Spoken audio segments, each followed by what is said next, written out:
चलो देखो, previous classes में क्या पढ़ लिया था उसके बारे में भी बात करेंगे। अब आज की क्लास के अंदर क्या पढ़ना है उसके बारे में बात करेंगे। तो we have studied that there are 7 types of fundamental quantities and 2 supplementary fundamental quantities जो कि हम देख चुके हैं एज ऑफ नाउ। लेकिन जब हम मेजरमेंट करते हैं क्वांटिटीज का, तो क्वांटिटीज छोटी भी आ सकती है, बहुत छोटी, या क्वांटिटीज बहुत बड़ी भी आ सकती है। Quantities can be very small and quantities can be very large. So how to deal with this type of problem? अगर मैं बहुत बड़ी बड़ी क्वांटिटीज को देखूं, जैसे कि approximately the mass of earth, so the mass of earth is 6 into 10 to the power 24 kg. ठीक है, mass of earth is 6 into 10 to the power 24 kg, which is a very large quantity, जो कि अपने आप में एक बहुत बड़ी क्वांटिटी है। अगर मैं इसको लिखना चाहूँ तो कैसे लिखूंगा? 6 1 0 2 3 4 5 ऐसा चलता रहेगा 24 टाइम्स। कितने टाइम्स? 24 टाइम्स। तो इस तरीके से लिखना मेरे लिए तो पॉसिबल है नहीं। इस तरीके से लिखना मेरे लिए पॉसिबल नहीं है। Why? Because it is not feasible to write these kind of values. ठीक है, इस तरीके से तो हम इसको क्या कर देते हैं? We convert it into the form of powers. We convert it into the form of powers. और इनको पावर्स के फॉर्म में कन्वर्ट करने की वजह से कुछ प्रीफिक्सेस ऐड हो जाते हैं आपके यूनिट्स में। इनको पावर के फॉर्म में कन्वर्ट कर देने से कुछ प्रीफिक्स ऐड हो जाते हैं। अब वो प्रीफिक्स क्या रहते हैं? Let us talk about that. चलिए, तो वो प्रीफिक्स क्या रहते हैं देखिए ध्यान से। इसको मैं हटाता हूं यहाँ से। ऊपर अपना आज का जो सबसे पहला टॉपिक रहेगा that is prefix two powers. Prefix two powers, powers या फिर यूनिट बोल सकते हो। यहाँ पर बोल देंगे प्रीफिक्स टू यूनिट्स। यूनिट्स बोल देते हैं, यूनिट ज्यादा अच्छा रहता है। So prefix to units। अब देखिए ध्यान से, इसमें मैं कुछ एक यूनिट्स बनाऊंगा। अब ध्यान से आपको समझना है। सबसे पहले मैं लिख रहा हूं एटो, फिर मैं लिख रहा हूं टेरा, सॉरी पेटा, फिर मैं लिख रहा हूं tera, then we can write giga, then mega, then we can write kilo,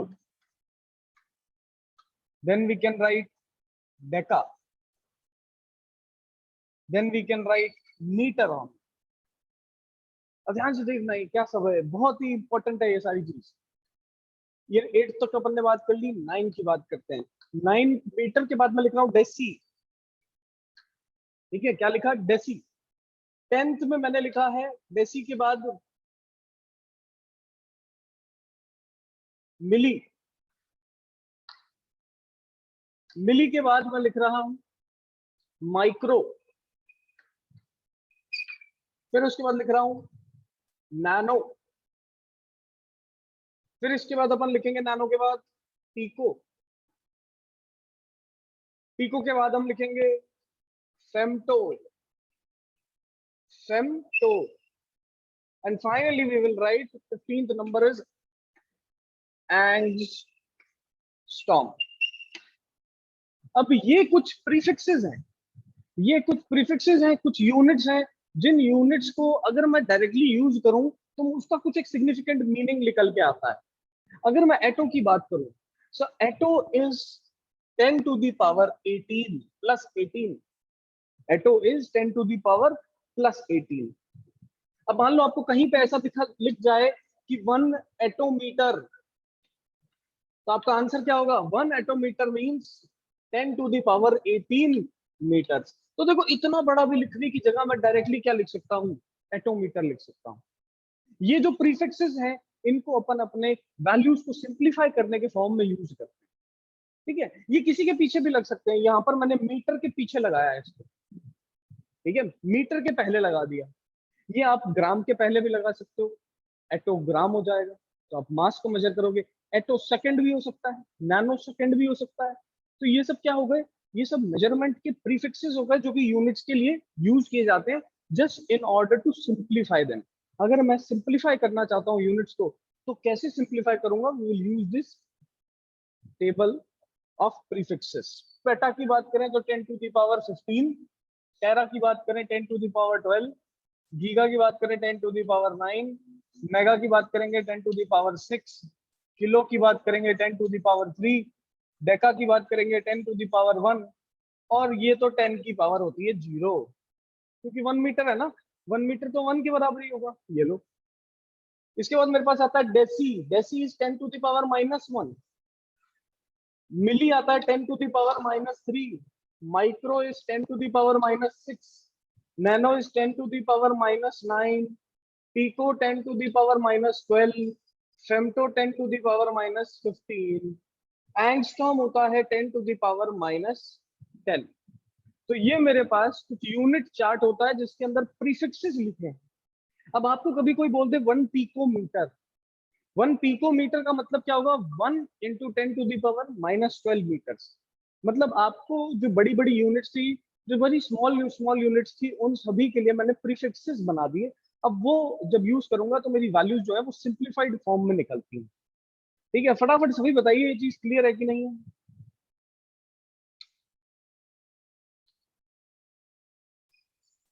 topics की आइए ध्यान से देख, तो इसको हटाते हैं।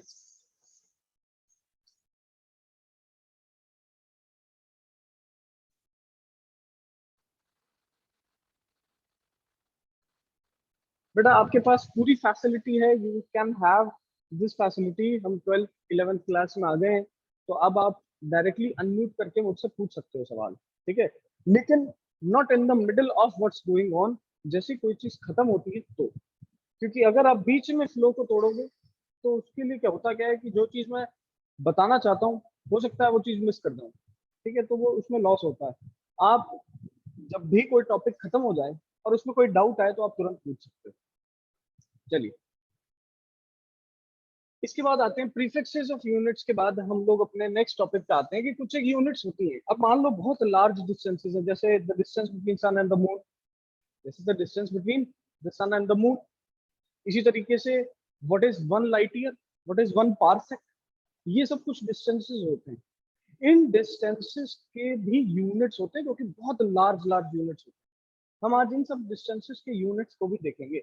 तो सबसे पहले मैं यहाँ लिखता हूँ मेजरमेंट ऑफ टाइम, ठीक है, क्या लिख रहा हूँ, मेजरमेंट ऑफ टाइम नहीं, लेंथ। तो मेजरमेंट ऑफ लेंथ, ये लो। हम लेंथ को मेजर किस किस फॉर्म में कर सकते हैं, तो हम लेंथ को मेजर एसआई यूनिट के तौर पे मीटर में कर सकते हैं, हम लेंथ को फुट में कर सकते हैं according to the FPS system, ठीक है। सिंपल सीधी सी बात, एसआई सिस्टम देखा, एफपीएस सिस्टम देखा। चलिए, अब ये तो हो गई बात एसआई सिस्टम, सिस्टम्स क्या कहते हैं। अगर मैं बहुत छोटी डिस्टेंसेस की बात करूं, एक एटम के साइज की बात करूं, तो size of an atom, atom size is equal to 10 to the power -10 metre. That means 1 angstrom के बराबर होता है। एटॉमिक साइज जो होता है that is approximately equal to 10 to the power -10 metre. ये मैं किसने बताया था, ये मैंने रदरफोर्ड ने बताया था। रदरफोर्ड ने कौन सा एक्सपेरिमेंट किया था, गोल्ड फॉइल एक्सपेरिमेंट किया था, वहां से पता चला था that the average size of an atom is 10 to the power -10 meters, which is approximately equal to 1 angstrom। चलिए, न्यूक्लियर साइज की बात करें तो यहाँ लिखते हैं न्यूक्लियर साइज। न्यूक्लियर साइज जो होता है मतलब न्यूक्लियस का जो साइज होता है एटम के अंदर वो और भी छोटा होता है। हम जानते हैं 99.99% particle space inside an atom is empty, खाली होती है, वहां कुछ नहीं होता। दैट मींस जो न्यूक्लियस का साइज है वो और भी बहुत छोटा है एटम से। तो कितना होता है, तो that is equal to 10 to the power -15, या फिर बोलो 1 फेम्टोमीटर। What is 1 फेम्टोमीटर। इसी तरीके से let us calculate what is 1 light year. क्या कैलकुलेट करेंगे, 1 लाइट ईयर की वैल्यू कैलकुलेट करेंगे। देखिए, 9th क्लास में you have studied that the speed is equal to distance upon time, and light year is the distance travelled by light in 1 year. Light year क्या होता है, light के द्वारा travel किया गया डिस्टेंस एक साल में, उसी को लाइट ईयर कहते हैं। अब लाइट की स्पीड कौन बता सकता है मुझे, हैंड रेज करके बताओ, अपने आप अनम्यूट करके बता दो, लाइट की स्पीड कितनी होती है, 10th क्लास में पढ़ा था। 3 into 10 to the power 8 3 into 10 to the power 8, बिल्कुल सही बात है। तो सी की वैल्यू मेरे पास आ गई 3 into 10 to the power 8 metre per second. Distance निकालूंगा तो स्पीड से टाइम को मल्टीप्लाई करूंगा। लेकिन ये क्या है, ये कौन सा टाइम है, ये वो टाइम है कि लाइट पूरा का पूरा 1 साल चलती रहे तो कितना डिस्टेंस ट्रेवल करेगी। अब खुद सोचो, 1 सेकंड में अप्रोक्सीमेटली 3 लाख किलोमीटर चल रही है ये, 3 लाख किलोमीटर 1 सेकंड में। अब आप सोच लो, 1 सेकंड में 3 लाख किलोमीटर, पूरे साल में कितना चलेगी, बहुत ज्यादा डिस्टेंस। अब आप यहां से जब डिस्टेंस की वैल्यू को कैलकुलेट करेंगे तो मेरे पास आएगा 3 × 10⁸ देखिए मीटर पर सेकंड में है तो मुझे टाइम को भी सेकंड्स में लाना पड़ेगा, लेकिन टाइम मेरे पास कितना है, 1 ईयर। और 1 ईयर में कितने दिन होते हैं, तो 365.25 डेज होते हैं। ठीक है, एक दिन में 24 घंटे, 1 घंटे में 60 मिनट और 1 मिनट में 60 सेकंड, ये सेकंड्स के अंदर आंसर आ गया।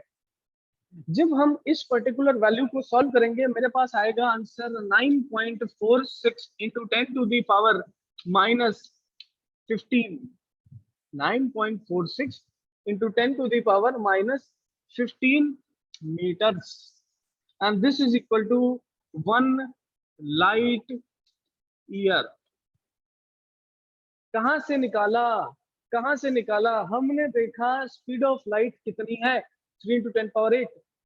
हमने देखा कि इसको कितना टाइम चलना है, तो इसको पूरा पूरा 1 साल चलना है। 1 साल के अंदर कितने दिन, तो 365.25। आप बोलोगे सर 365.25 का क्या कॉन्सेप्ट, यहाँ पर हमने तो बचपन से पढ़ा 365 दिन होते हैं, आप 0.25 क्यों लिख रहे हो। बेटा ये ध्यान से देखो, हर साल में 0.25 दिन ज्यादा होता है, ठीक है, लेकिन हम उसको कैलेंडर में काउंट नहीं करते, ऐसा थोड़ा ना बोलते हैं 1/4 डे लास्ट का, ऐसा नहीं बोलते हम। इन 4, ये 1/4 एक साल में हुआ, ऐसे ही दूसरे साल में 0.5 हो जाएगा, ऐसे तीसरे साल में 0.75 हो जाएगा, और चौथे साल में जाके ये 1 दिन के बराबर हो जाता है। दैट मीन्स ये जो एक्स्ट्रा दिन आ रहा है ये हर 4 साल में 1 दिन के बराबर हो रहा है। इसका मतलब हर 4 साल में एक लीप ईयर आएगा, और उस लीप ईयर में हम क्या करते हैं, फरवरी के मंथ में 1 दिन एक्स्ट्रा कर देते हैं। तो ये इसका रीजन रहता है। अर्थ को टोटल चक्कर सन के अराउंड लगाने में 365.25 डेज लगते हैं। उस 0.25 को हम कंसीडर नहीं करते थे, उस 0.25 को एक्यूमुलेट होने देते हैं, 1 साल का, दूसरे साल, तीसरे साल, चौथे साल जब पहुंचे तो वो 0.25 एक्यूमुलेट हो के 1 दिन हो गया। इसीलिए हर 4 साल में एक लीप ईयर आता है जिसके अंदर फरवरी में 1 दिन ज्यादा होता है, और वहां से जब वैल्यू कैलकुलेट की तो ये आ गई। This is known as the 1 light year. Yes, -15 कैसे आया सर, 10 टू द पावर -15 कैसे है, क्या आ रहा है 10 आंसर, माइनस की +15, ऑब्वियसली +15, +15 है, ठीक है। तो 9.46 into 10 to the power +15 meters okay is known as the 1 light year। Obviously बहुत ज्यादा डिस्टेंस होगा, छोटा तो ही नहीं सकता, तो प्लस ही है, +15। तो 1 लाइट ईयर क्या हो गया, ये एक ऐसा डिस्टेंस हो गया, ये एक ऐसी यूनिट हो गई जिसको हम मेजर, बहुत लार्ज डिस्टेंसेस को मेजर करने के लिए काम लेते हैं। ऐसे ही मेरे पास आती है 1 एस्ट्रोनॉमिकल यूनिट। क्या आती है, 1 astronomical unit. 1 astronomical unit is known as the average distance, is known as the average distance between the sun and the earth, which is approximately equal to 1.9 into 10 to the power 11 meters। ठीक है, approximately 1.9 into 10 to the power 11 metres के आसपास निकल के आती है। What is the value of this is known as the 1 astronomical unit, the average distance between the sun and the earth, इसको 1 astronomical unit कहते हैं। तो यहाँ से आपको पता चल रहा है कि हम जब बहुत ही स्मॉल डिस्टेंसेस की बात करनी होगी तो हम ये प्रीफिक्सेस लगा के इन सब लेंथ को मेजर करेंगे, लेकिन जब लार्ज डिस्टेंसेस की बात करनी होती है, बड़े लेंथ की बात करनी होती है, तो we will use this type of units, length, light year, ठीक है, एस्ट्रोनॉमिकल यूनिट। ये क्या हो गए, ये बहुत बड़े बड़े यूनिट्स हो गए, बहुत लार्ज डिस्टेंसेस को मेजर करने के यूनिट्स हो गए। ये बहुत स्मॉल डिस्टेंसेस को मेजर करने के यूनिट्स हो गए। और ये वाले जो यूनिट्स हैं ये हमें सिस्टम प्रोवाइड करते हैं। ये हमें कौन प्रोवाइड करता है, सिस्टम प्रोवाइड करता है, सिस्टम ऑफ यूनिट्स। बताओ यहाँ तक क्लियर है कि नहीं है, फटाफट। Excuse me sir, yes sir आपने 1 एस्ट्रोनॉमिकल यूनिट को एवरेज डिस्टेंस क्यों लिया है सर? वो सन और अर्थ का डिस्टेंस ही तो है सर, उसमें एवरेज कहाँ से बीच में आया सर? एवरेज कहाँ से आया? मतलब देखिए, सर एवरेज कैसे होगा सर? वो मतलब डिस्टेंस सन और अर्थ के बीच में तो एक फिक्स क्वांटिटी होगी ना, तो सर उसमें एवरेज का क्या कॉन्सेप्ट है बीच में? आइए देखिए उसको भी दिखाते हैं। इसीलिए अभी तक जो 9th क्लास में तुमने पढ़ा है ना, उसमें ये पढ़ा है कि ये रहा सन और ये रहा अर्थ। सही बात है। तो मोहक आपके हिसाब से ऐसा होना चाहिए कि सर इनके बीच का डिस्टेंस तो हर जगह सेम है, लेकिन in reality it is not following this particular distance, it is following this type of path. This is the sun, sorry this is the sun,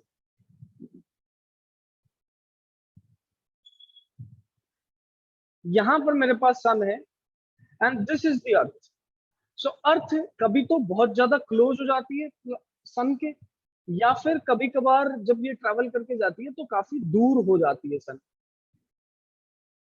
यहां पहुंच गई। तो देखो जब मैं ये वाला डिस्टेंस कैलकुलेट करूंगा, this distance will be different and this will be different. तो हम सारे डिस्टेंसेस निकालते हैं और उनका एवरेज जब निकालते हैं तो 1 एस्ट्रोनॉमिकल यूनिट निकल के आता है। जब हम सारे डिस्टेंसेस निकाल लेते हैं और उनका एवरेज कैलकुलेट करते हैं, average distance between sun and the earth, that comes out to be 1 astronomical unit. समझ में आई बात? Yes sir, yes sir, sure sir. This is because of the elliptical path. This is because of the elliptical path. चलिए yes everyone बताओ यहां तक सबको clear हुआ कि नहीं? चलिए इसी तरीके से आता है हमारे पास मेजरमेंट ऑफ मास। इसी तरीके से we have the measurement of mass. Now let us see what is how we will measure the mass. Mass को कैसे मेजर कर सकते हैं, क्या क्या यूनिट्स हो सकते हैं उसके, देखिए आज। तो यहां मैं लिखता हूं मेजरमेंट ऑफ मास। अब मास को अकॉर्डिंग टू सिस्टम हम या तो किलोग्राम में मेजर करेंगे या तो पाउंड्स में मेजर करेंगे, और पाउंड्स को हम लिखते हैं LBS, इसी को बोला जाता है पाउंड्स। ठीक है, या तो किलोग्राम में मेजर किया जा सकता है या तो पाउंड में मेजर किया जा सकता है। अब masses can be very large and masses can be very small also. ठीक है, मासेस वेरी लार्ज किसके होंगे? अर्थ के, सन के। बताया था अभी 6 × 10⁻24 kg अर्थ का मास है, जो कि अपने आप में बहुत ज्यादा है। सही बात है। तो ये मासेस बहुत ज्यादा होते हैं और कुछ मासेस बहुत कम भी होते हैं, जैसे हमारे इलेक्ट्रॉन का मास, जैसे हमारे प्रोटॉन का मास, जैसे हमारे एक एटम का मास। सो एटॉमिक मास को मेजर करने के लिए हमारे पास यूनिट आती है। एटॉमिक मास को मेजर करने के लिए हमारे पास जो यूनिट है that is known as AMU, atomic mass unit. कितने लोगों ने ये AMU को पढ़ा है? हैंड रेज कर दो बस, मैं देखना चाहता हूँ कितने लोग जानते हैं AMU के बारे में। देखते हैं। चलिए काफी लोग जानते हैं क्लास में। जितने लोग नहीं भी जानते वो ये देखिए कि 1 atomic mass unit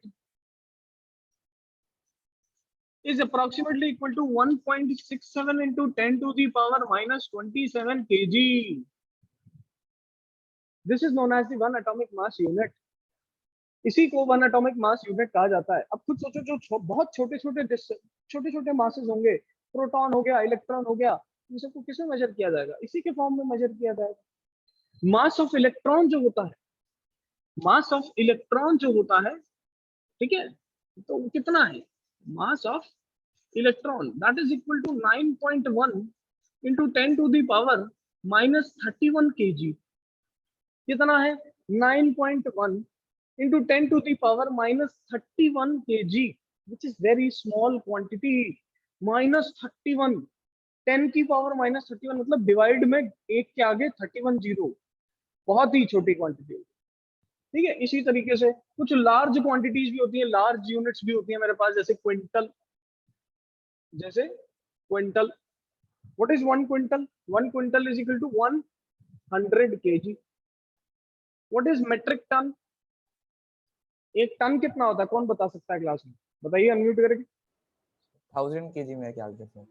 1000 kgs, 1000 kgs।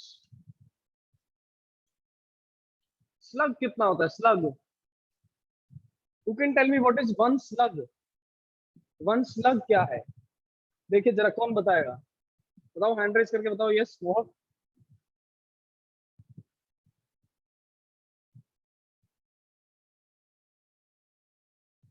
चलो कोई दिक्कत नहीं। One slug is 14.57 kg। ये भी एक मास का यूनिट होता है, which is known as slug. इसको किसके बराबर बोला गया? तो इट इज 14.57 kg। तो आपके पास मेजरमेंट ऑफ मास इस तरीके से होता है, आप ध्यान से जानते हैं। कुछ भी मैं नहीं मानता इसके अंदर मुश्किल। ऐसे ही मेजरमेंट ऑफ टाइम किसमें होता है? सेकंड्स में, मिनट्स में, आवर्स में। आपको पता है, क्यों टाइम वेस्ट करें उसको?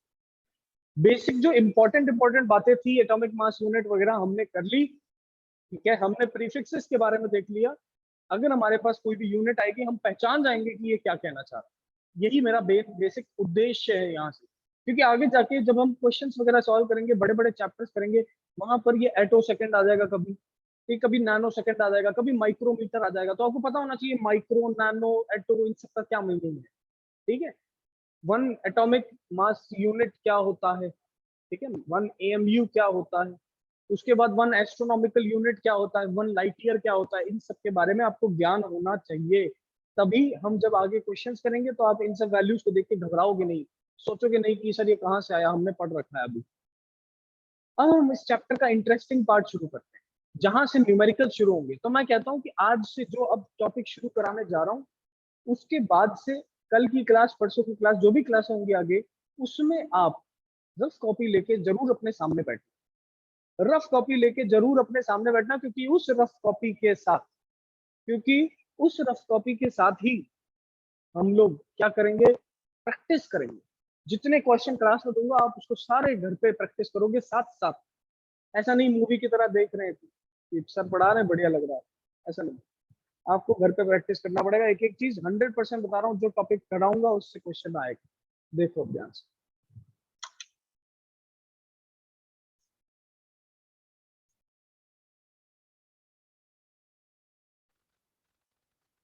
आज मैं नोट्स भेज दूंगा, पहले नोट्स आपको भेज रहा हूँ। 5 पेज के नोट्स हैं, अभी तक जितना कराया है उसके नोट्स हैं। आप उसको फेयर कॉपी में करना शुरू कर देना। फेयर कॉपी 300 पेजेस की बनाओगे, मिनिमम 300 पेजेस। चलिए आइए, यहां लिखता हूं मैं डायमेंशंस। यहां लिखता हूं dimensions. Now what do you mean by dimensions? Dimension क्या होती है? डायमेंशन एक ऐसा फॉर्मूला है, ध्यान से देखो, समझो। डायमेंशन एक ऐसा फॉर्मूला है जिस फॉर्मूला के बेस पे you can tell whether it derived quantity is depending upon how much या what type of physical quantities, fundamental physical quantities। जैसे मान लो स्पीड की बात करें, आइए देखिए, स्पीड की बात करें। स्पीड का अगर फॉर्मूला देखा जाए तो that is equal to distance upon में टाइम। स्पीड का फॉर्मूला देखा जाए तो that is equal to distance upon में टाइम। डिस्टेंस किसमें मेजर किया जाता है? मीटर में, किलोमीटर में, इंचेस में, फुट में, किसी में भी कर सकते हैं। दैट मींस ये बेसिकली है क्या? लेंथ। क्या है? Length. And this is what time. Time is only a fundamental quantity, length भी एक फंडामेंटल क्वांटिटी। अब आपको पता चल गया कि जो ये स्पीड है, this speed is basically depending upon these two fundamental quantities. Speed कैसी क्वांटिटी थी? डेराइव्ड। ये डेराइव क्वांटिटी कितने फंडामेंटल पे डिपेंड करती है और कैसे डिपेंड करती है, ये आपको कौन बताता है? डायमेंशंस बताता है। So dimensions are those formulas. Dimensions are those formulas. ये वो फॉर्मूले हैं जिनकी मदद से we can tell that how many fundamental quantities are being used to derive a particular quantity. एक क्वांटिटी को डेराइव करने के लिए कितनी फंडामेंटल क्वांटिटी को हमने यूज किया है? 32। 32।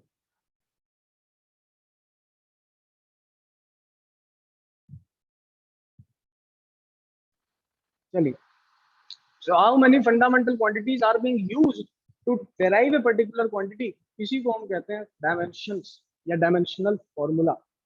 Now who in the class can tell me कि कितने टाइप की फंडामेंटल होती है according to the SI Seven. system?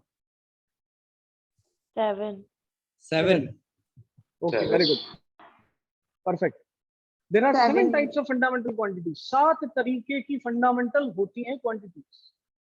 अब कौन कौन सी होती है याद है तो बताओ. Length, mass, time, temperature, electric current, luminous intensity, amount of substance. Very good, very good. तो 7 तरीके की fundamental होती हैं. Length, mass, time,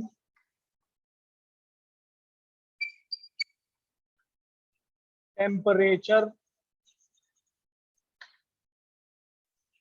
luminous intensity,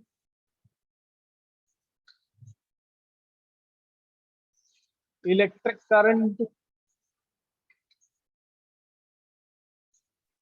and amount of substance. तो यहां मैं लिख रहा हूं amount of substance.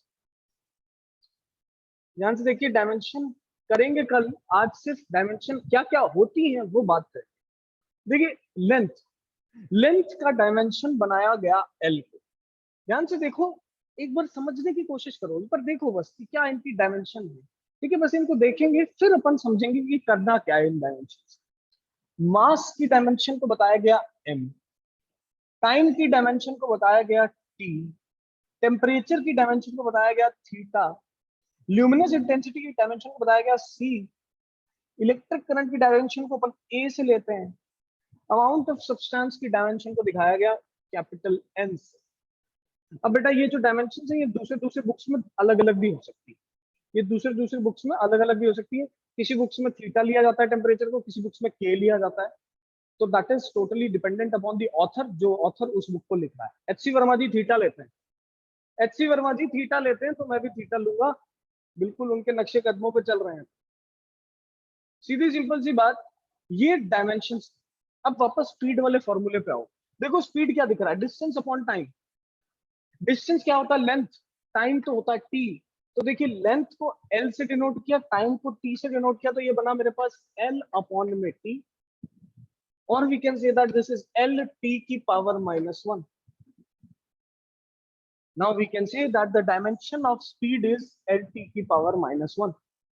This dimension is showing that speed depends on length and speed depends on time. And how it is depending, you can see that from the formula. किस तरीके से ये डिपेंड करता है आपको फॉर्मूले से दिखता है. एक और देखता है, acceleration.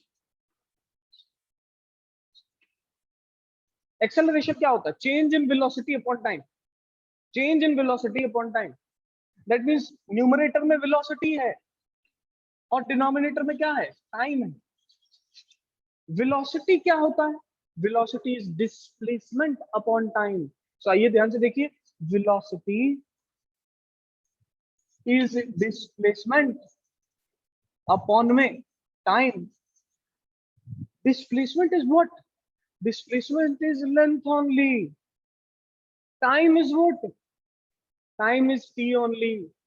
So we can write it as length upon time, or we can say that lt -1, same dimension.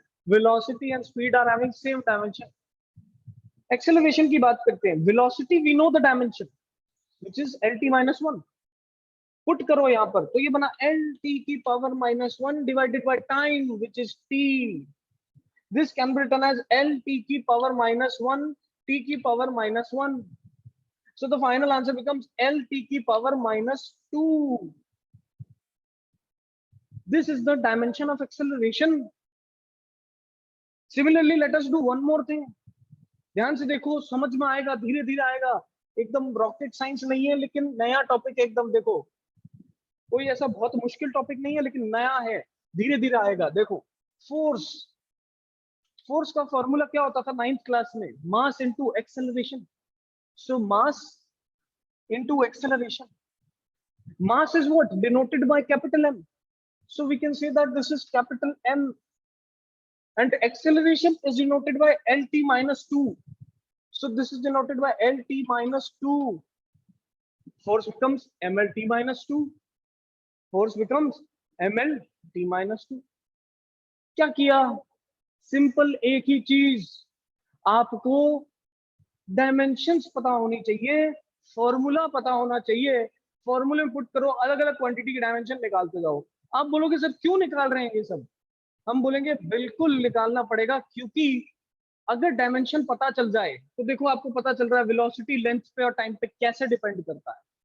अगर एक्सेलरेशन की डायमेंशन देखें तो लेंथ एंड टाइम की पावर -2 फंडामेंटल पे डिपेंड कर रहा है, but how it is depending upon the fundamental, this has been shown by the concept of dimensions. Force, it is depending upon mass, length, and time. All these three fundamental quantities. And how it is depending, you can see. Time की power -2, length की power 1, mass की power 1. So dimensions are those formulas. Dimensions are those formulas which tells us about that how a derived quantity is depending upon other fundamental quantities. कैसे एक derived quantity दूसरी fundamental quantities पर depend करती है।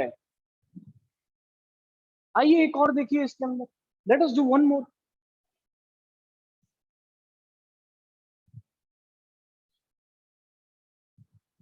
Let us do one more. Pressure, ठीक है, pressure निकालने से पहले let us do one area. Area निकालते हैं सबसे पहले। एरिया क्या होता है, क्यूब का एरिया कैसे निकालते हैं, length into width, length into width करके एरिया निकल जाता है स्क्वायर का। लेंथ तो एल है ही, विड्थ भी तो मीटर में ही नापते हैं, दैट मींस वो भी लेंथ ही तो है। Now basically we can say the formula is L into B, but dimensionally it is also L and it is also L. So the answer becomes L square. The answer becomes L square. So the dimension of area becomes L square.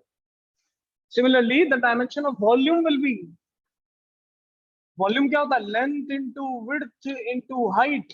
बता दो dimension volume का क्या रहेगा, L cube.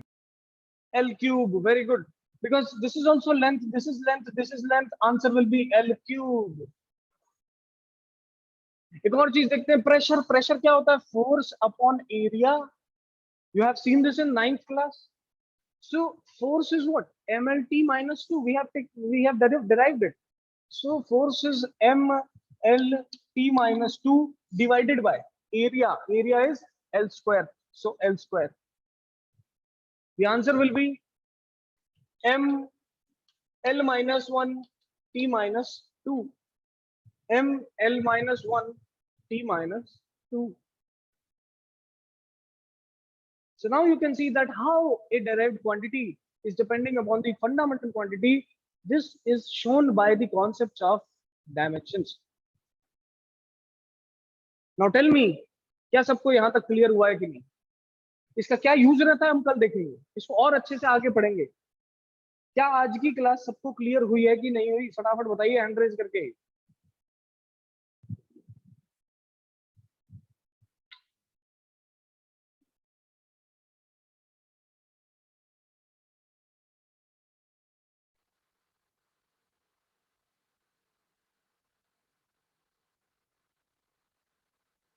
चलिए